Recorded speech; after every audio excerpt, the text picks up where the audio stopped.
முதல் வாசகம் இறைவாக்கினர் எசேக்கியேல் நூலிலிருந்து எடுக்கப்பட்டுள்ளது. அதிகாரம் 24, வசனங்கள் 15 தொடக்கம் 24 வரை. ஆண்டவரின் வாக்கு எனக்கு அருளப்பட்டது. மானிடா, உன் கண்களுக்கு இன்பம் தருவதை உன்னிடமிருந்து ஒரே நொடியில் எடுத்துவிடப் போகின்றேன். ஆனால் நீ புலம்பவோ அழவோ கண்ணீர் சிந்தவோ கூடாது. மெதுவாய் பெருமூச்சு விடு. இறந்தோர்க்காய் புலம்பாதே. உன் தலைப்பாகையை கட்டிக்கொள். காலில் மிதியடியை அணிந்து கொள். உன் வாயை மூடிக்கொள்ளாதே. இழவு கொண்டாடுவோரின் உணவை உண்ணாதே. நான் மக்களிடம் காலையில் உரையாடினேன். மாலையில் என் மனைவி இறந்து விட்டாள். மறுநாள் காலையில் ஆண்டவர் கட்டளையிட்டதை செய்தேன். அப்போது மக்கள் என்னிடம், நீர் செய்வதன் பொருள் என்னவென்று எங்களுக்கு சொல்ல மாட்டீரோ என்று கேட்டனர். எனவே அவர்களுக்கு சொன்னது, ஆண்டவரின் வாக்கு எனக்கு அருளப்பட்டது. இஸ்ராயேல் வீட்டாருக்கு சொல், தலைவராகிய ஆண்டவர் கூறுவது இதுவே.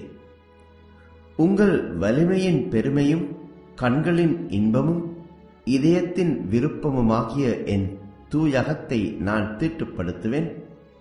நீங்கள் விட்டுச் சென்ற ஆண் மக்களும் பெண் மக்களும் வாளால் மடிவர். நான் செய்தது போல் நீங்களும் செய்வீர்கள். நீங்களும் உங்கள் வாயை மூடிக்கொள்ள மாட்டீர்கள். இழவு கொண்டாடுவோரின் உணவை உண்ணவும் மாட்டீர்கள். தலைப்பாகையை உங்கள் தலையில் வைத்திருப்பீர்கள். கால்களில் மிதியடிகள் இருக்கும். நீங்கள் புலம்பவோ அழவோ மாட்டீர்கள். ஆனால் உங்கள் குற்றப்பழி குறித்து தளர்வுற்று உங்களிடையே புலம்பிக் கொள்வீர்கள். இவ்வாறு எசேக்கியேல் உங்களுக்கு ஓர் அடையாளமாய் இருப்பான். அவன் செய்தது போல் நீங்களும் செய்வீர்கள். இவை நடக்கையில் நானே தலைவராகிய ஆண்டவர் என அறிந்து கொள்வீர்கள். இது ஆண்டவர் வழங்கும் அருள்வாக்கு.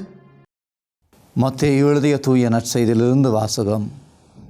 அதிகாரம் 19, திருவசனங்கள் 16 தொடக்கம் 22 ஈறாக.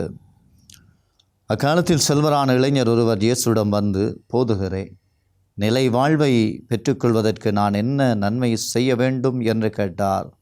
இயேசு அவரிடம், நன்மை பற்றி என்னை ஏன் கேட்கிறீர்?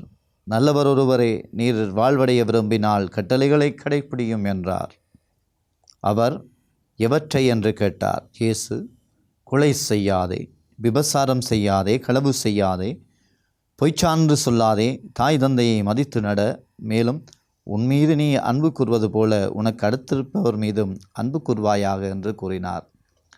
அந்த இளைஞர் அவரிடம், இவை அனைத்தையும் நான் வந்துள்ளேன், இன்னும் என்னிடம் குறைவுபடுவது என்ன என்று கேட்டார். அதற்கு இயேசு, நிறைவுள்ளவராக விரும்பினால் நீர் போய் உடைமைகளை விற்று ஏழைகளுக்கு கொடும். அப்பொழுது விண்ணகத்தில் நீர் செல்வராயிருப்பீர். பின்பு வந்து என்னை பின்பற்றும் என்றார். அவர் சொன்னதை கேட்டு அந்த இளைஞர் வருத்தத்தோடு சென்று விட்டார். ஏனெனில் அவருக்கு ஏராளமான சொத்து இருந்தது. கிறிஸ்து வழங்கும் நற்செய்தி. பிரியமானவர்களே, இன்றைய நற்செய்தி வாசகத்தில் ஆண்டவரை நோக்கி வருகிற அந்த செல்வந்த இளைஞன், ஆண்டவரே, நான் நிலைவாழ்வு பெற என்ன செய்யணும் அப்படின்னு கேட்கிறான். நாமளும் இன்று ஆண்டவரை பார்த்து கேட்போம், ஆண்டவரே, நானும் நல்ல ஒரு வாழ்க்கையை பெறணும்னா நான் என்ன செய்யணும் ஆண்டவரேன்னு. அந்த மகனுக்கு அந்த இளைஞனுக்கு ஆர்வம் இருந்தது, தாகம் இருந்தது. ஆனாலும் அவனுடைய சொத்து அவனுக்கு தடையாக இருந்தது. நமக்கும் ஆர்வம் இருக்கிறது, ஆண்டவரை தேடணும் அப்படிங்கிற அந்த பார்வை இருக்கிறது, உள்ளத்தில் ஏக்கம் இருக்கிறது. ஆனால் இன்றைய நாளில் நாங்கள் தேடி பார்ப்போம், தியானித்து பார்ப்போம், எனக்கு என் ஆண்டவரை நோக்கி போக என்ன தடையாக இருக்கிறது? எனது சொத்தா, எனது கோபமா, எனது அடிமைத்தனங்களா, என் வாழ்க்கையில் இருக்கிற சூழ்நிலைகளா? என் ஆண்டவரை நோக்கி போக நிலைவாழ்வை பெற ஆண்டவர் தருகிறார் இல்லையா? நிரந்தரமான வாழ்வு.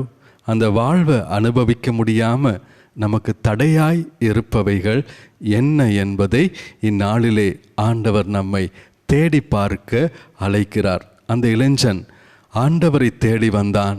ஆனால் அவனுக்கு அங்கே மகிழ்ச்சி கிடைக்கல. அவன் துக்கத்தோடு திரும்பி போகிறான். நீங்களும் நானும் ஆண்டவரை ஒவ்வொரு நாளும் தேடி போகிறோம் அல்லவா? அப்படின்னு நாங்கள் ஆண்டவரை விட்டு துக்கத்தோடு போவதை ஆண்டவர் ஒரு நாளும் விரும்ப மாட்டார். ஆண்டவருடைய விருப்பம் என்ன அப்படின்னா, நாங்கள் எல்லாரும் மகிழ்ச்சியாக இருக்கணும், நிறைவாக இருக்கணும். உன்னுடைய தந்தை நிறைவாய் இருப்பது போல நீங்களும் நிறைவாயிருங்கள் அப்படின்னு ஆண்டவர் சொல்கிறார் இல்லையா? அந்த நிறைவு நாங்கள் தேடுற சொத்துலேயோ வேறெந்த சுகங்கள்லையோ இல்லை, மாறாக ஆண்டவரை தேடுவதில்லை, நாடுவதில்லை மாத்திரமே இருக்கிறது. எனவே இன்றைய நாளில் அந்த இளைஞனை போல வாழ்க்கையை இழந்து தவிக்கிற எல்லா இளைஞர் யுவதிகளுக்காக நாங்கள் மன்றாடுவோம். கடவுள் ஒவ்வொரு இளைஞர்களையும் தொட வேண்டும் என்று அவருடைய வாழ்க்கையை மாற்றும்படியாக நாங்கள் இந்நேரம் இந்நாளிலே விசேட விதமாக மன்றாடுவோம். அன்பான ஆண்டவரே இறைவா, எம்முடைய தேசத்தில் இருக்கிற எல்லா இளம் பிள்ளைங்களையும் உம் பாதத்தில் ஒப்புக் கொடுக்கிறோம். அவர்களை வாழ்வை நீர் பாதுகாப்பீராக.